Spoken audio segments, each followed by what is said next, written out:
여러분 안녕하십니까. 민주당 대선 후보 경선 두 번째 지역인 영남권에서 이재명 후보가 90%가 넘는 압도적 득표율을 기록하며 대세론을 이어갔습니다. 경남도지사를 지낸 김경수 후보는 정치적 고향에서 2위를 차지했지만 1위와는 큰 격차를 보였습니다. 합산 득표율에선 김동연 후보가 근소한 차이로 2위 자리를 지켰습니다. 정상빈 기자가 보도합니다. 더불어민주당 이재명 경선 후보가 충청권에 이어 영남권에서도 압승했습니다. 다시 한번 표 1번 이재명 후보 득표수 66,526표, 득표율 90.81%입니다. 어제 88%대 득표율을 올렸던 충청권까지 합산하면 누적 득표율을 89.56%까지 끌어올리며 대세론을 입증했습니다. 경제를 살리고 평화를 회복하고 민생을 다시 일으켜 세워야 합니다.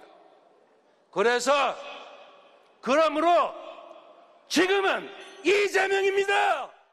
경남도지사를 지냈던 김경수 후보는 자신의 정치적 기반 영남에서 소폭 상승세를 보였습니다. 충청권에서 4.3%를 득표했지만 이번에는 5.9%로 김동연 후보를 제치고 영남 지역 득표율 2위를 기록했습니다. 여러분이 잡아주신 그 손을 잡고 이 지긋지긋한 지역주의의 벽을 넘어가겠습니다. 이 위태위태한 지역 소멸의 강을 건너가겠습니다. 고향 충청에서 2위를 기록했던 김동연 후보는 이번에는 3등에 그쳤지만 합산 득표율은 여전히 김경수 후보에게 근소한 우위를 점했습니다. 합동연설회에서 세 후보는 모두 노무현, 문재인 정신 계승을 강조하며 국가 균형 발전을 임모와 약속했습니다. 김경수 후보는 전국을 5개 권역으로 나눠 수도권과 지방을 함께 살리겠다고 공언했고, 김동연 후보는 노무현의 부채를 계승해 복지국가의 꿈을 이루겠다고 목소리를 높였습니다. 노무현 대통령이 다 못다 이룬 꿈, 복지국가의 꿈, 국가 균형 발전의 꿈 이룰 자신이 있습니다. 이재명 후보는 영남 지역을 겨냥해 북극 항로 준비와 해양수산부 부산 이전, 대구 경북 지역의 자동차 부품 클러스터 조성 등을 약속했습니다. 민주당은 오는 26일과 27일 주말 이틀간 호남과 수도권, 강원, 제주 지역 경선을 진행합니다. 지역별 경선과 국민 여론조사 결과를 합산해 한 후보가 50% 득표를 넘기면 곧바로 대선 후보를 최종 확정합니다. MBC 뉴스 정상빈입니다. 국민의힘은 오늘 홍준표, 한동훈, 나경원, 이철우 네 경선 후보의 토론회를 열었는데요. 윤석열 전 대통령의 불법 계엄을 두고 탄핵에 찬성한 후보와 반대한 후보 간의 신경전이 벌어졌습니다. 미국 트럼프 대통령과의 협상을 놓고는 저마다 미국과의 개인적 관계를 내세웠습니다. 지은수 기자의 보도입니다. 홍준표, 한동훈, 나경원, 이철우 후보가 맞붙어 죽음의 조라는 평가를 받았던 비조 토론회. 한동훈 후보가 12.3 비상계엄을 언급하며 첫 포문을 열었습니다. 당대표 당시 계엄 반대에 앞장선 한 후보는 후보 한 명 한 명을 겨냥해 사실상 계엄 옹호라며 날을 세웠는데, 타 후보들은 오히려 한 후보가 해당 행위를 한 것이라고 맞불을 놨습니다. 비상계엄 선포가 정당한 권리를 행사한 것이다라는 말씀을 하셨어요. 지금도 그렇게 생각하시는 것인가요? 한동훈 후보가 지금 그런 말을 할 자격이 있나? 지금 우리 당 후보로 나왔다는 자체가 잘못된 거 아니야, 지금. 대통령이 무슨 내란이 있나, 이게. 나경원 후보는 지금의 상황들이 한 후보 탓이라고 맞받아쳤습니다. 한동훈 후보가 내란몰이 탄핵을 선동한 것 때문에 정말 결국 이 지경을 만들었다고 생각합니다. 사실상 한 후보에게 공세가 집중된 셈인데 인신공격성 발언도 이어졌습니다. 키도 크신데 뭐 하려고 키 높이 구두를 신습니까? 그다음에 뭐 생머리냐, 뭐 보정 속옷을 입었느냐, 이 질문도 내가 유치해서 안 하겠습니다. 유치하시네요. 네. 날선 공방과 달리 트럼프를 둘러싼 외교 안보 문제를 두고는 저마다 차별성을 드러냈습니다. 그 엉터리 종전선언, 주한미군 철수 결국 추진하려고 할 때 제가 2번이나 막았습니다. 외교력은 결국은 경험과 네트워크로. 트럼프 대통령은 철저히 실리에 따라 움직이고 있죠. 우리에겐 반도체와 원전 등 협상 카드가 많이 있습니다. 나토식 핵공유를 받아내자 트럼프를 노벨 평화상으로 유인하자는 자신만의 해법도 나왔습니다.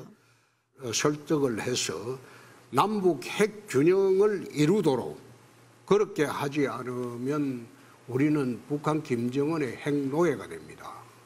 트럼프 대통령이 러시아 전쟁을 끝내면 푸틴을 데려오도록 하고 김정은하고 같이 경주 빅딜을 하면은 트럼프는 노벨상을 받을 수 있는 절호의 기회입니다. 주말 사이 8명 후보의 경선 토론회를 마무리 지은 국민의힘은 오는 22일 국민 여론조사를 통해 후보를 4명으로 추립니다. MBC 뉴스 지은수입니다.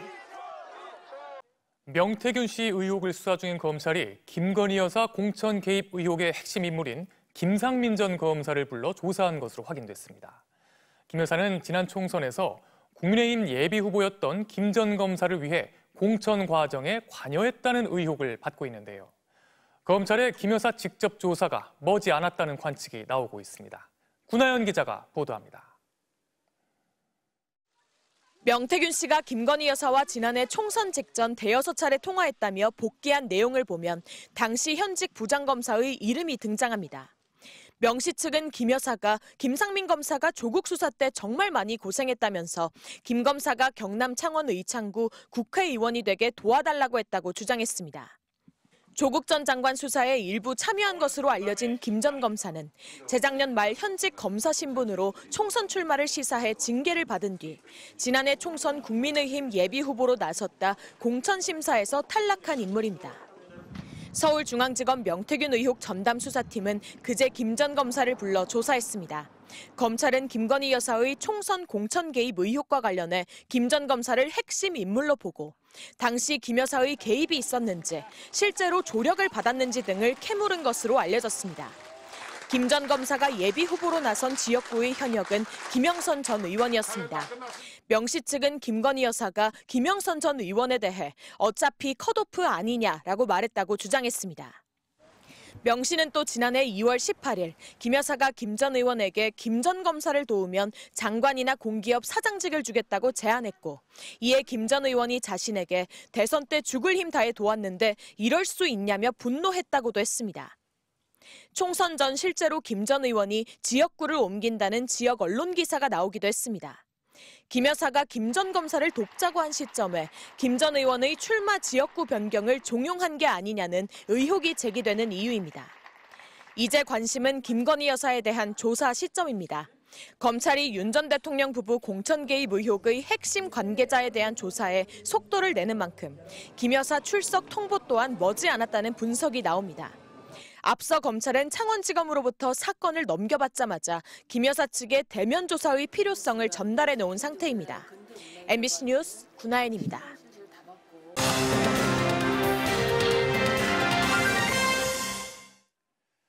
이번 대선 여론조사 어떻게 보고 계십니까? 조사는 참 많이 하는데 저마다 결과가 너무 달라서 혼란스러울 때가 많죠. MBC는 여론조사들을 분석해 정확한 흐름을 짚어주는 여론조사를 조사하다 여론 M 코너를 준비했습니다. 오늘은 양당의 경선 판세를 장슬기 데이터 전문 기자가 정리해드립니다. 지난 10월 이후 차기 대선 주자 적합도를 물은 여론조사는 모두 212개입니다. 이 가운데서도 공신력이 있는 것으로 평가되는 전화면접조사 73개의 추이와 그리고 조사회사 특성을 고려해서 여론의 정확한 흐름을 통계적으로 추정해 봤는데요.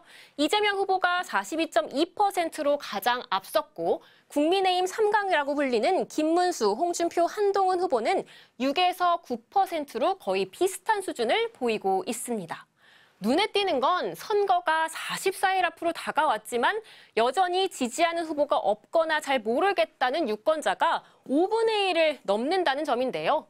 3년 전 대선 같은 시점에 비해 10%포인트 가까이 높은 수준입니다. 이번 주 여론조사, 여론 M이 꼽은 키워드 살펴보겠습니다. 첫 번째 키워드는 90% 이재명 후보 이야기입니다. 더불어민주당 지지층에서 이 후보에 대한 지지는 비상계엄 이후 완만한 상승세를 타면서 90%를 넘어섰습니다. ARS로 치러지는 국민 여론조사 경선엔 무당층도 포함되는데요. 이재명 후보가 32.5%로 김동연 후보의 추격을 10%포인트 넘는 차이로 따돌리고 있습니다. 이 후보는 현재 진행 중인 순회 경선에서 충청 88.1%에 이어 영남에서는 90.8%를 얻어 누적 득표율 89.56%를 기록하고 있는데요.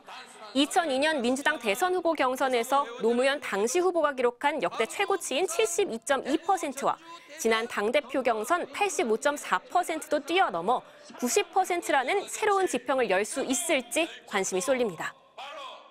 두 번째 키워드는 애매한 바람, 한덕수 권한대행 이야기입니다. 한대행은 출마 여부에 대해 여전히 결정한 게 없다는 입장인데요. 그래도 이번 주 여론조사 23개 가운데 12개가 한대행을 유력 주자로 가장한 조사 결과를 내놨습니다. 다자대결 구도에서 한대행의 지지율은 7에서 13% 사이로 나타났고요. 범보수 후보들 사이에서의 지지율도 좀처럼 10% 중반대를 벗어나지 못했습니다. 한대행의 강점으로 꼽히는 중도층과 호남 유권자 사이에서도 비슷한 수준에 그쳤습니다. 국민의힘 일각에서 한덕수 차출론이 나오는 건 2017년 대선 국면 초기에 반기문 유엔 사무총장과 같은 돌풍을 일으킬 수 있다는 기대 때문인데요. 당시 반 사무총장의 지지율이 20%대에서 시작했다는 걸 감안하면 지금 같은 애매한 지지율로는 한덕수 권한대행 바람 미풍에 머물 수도 있어 보입니다. 세 번째는 한 발 물러선 보수, 이것도 한덕수 권한대행과 관련이 있습니다. 선거가 가까워지면 결정을 아직 못했다는 유보층은 줄어들기 마련인데요. 지금 국민의힘에서는 정반대의 일이 일어나고 있습니다.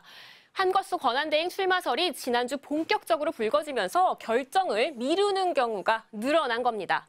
그러면서 한때 35%까지 올랐던 김문수 후보의 지지율은 20% 중반대로 내려왔습니다. 매일 쏟아지는 여론조사를 분석한 결과는 종합지지율 포털 여론M에서 확인하실 수 있습니다. MBC 뉴스 장슬기입니다.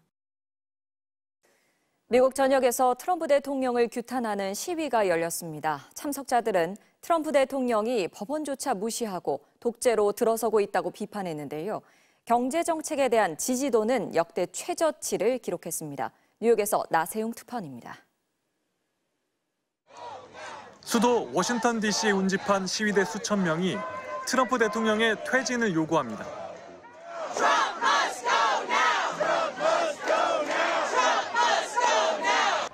독립전쟁 발발 250주년을 맞아 미국 700여 곳에서 반트럼프 집회가 열렸습니다. 트럼프 대통령을 왕과 독재자에 비유한 팻말이 등장했습니다. That revolution was against a king. And we have a president who called himself a king, who wants to be a king, and we don't want a king. 강압적인 이민자 추방 정책에 대한 비판의 목소리가 가장 컸습니다. 합법 체류자를 엘살바도르 감옥에 보내놓고 송환하라는 법원 명령까지 무시하는 건 독재와 다름없다는 겁니다. Especially the deportations, the grabbing of people who are here legally and legitimately and throwing them into jail for no due process. 관세 정책에 대한 불만도 적지 않았는데 실제 경제 개선 약속을 믿었던 중도층이 돌아서고 있는 것으로 조사됐습니다. CNBC가 지난 9일부터 나흘간 성인 1000명을 대상으로 조사한 결과 트럼프 대통령의 경제 정책 지지율은 43%를 기록했습니다. 트럼프 1기를 포함해 재임 중 가장 낮은 수준입니다. 무당층에선 트럼프 1기 평균보다 지지도가 20여 포인트 급락했습니다. Why are we in war with our allies? Why are we attacking Canada? This is ludicrous. 오바마와 바이든에 이어 클린턴 전 대통령도 견해가 다르다고 지배하려 해선 안 된다며 트럼프 비판에 가세했습니다. 미국 언론들은 취임 초기 시작된 반트럼프 움직임이 진영론의 문제는 아니라고 보고 있습니다. 트럼프 지지자들조차 인플레이션을 자극하는 관세 정책에 혼란스러워하고 있다는 겁니다. 뉴욕에서 MBC 뉴스 나세웅입니다.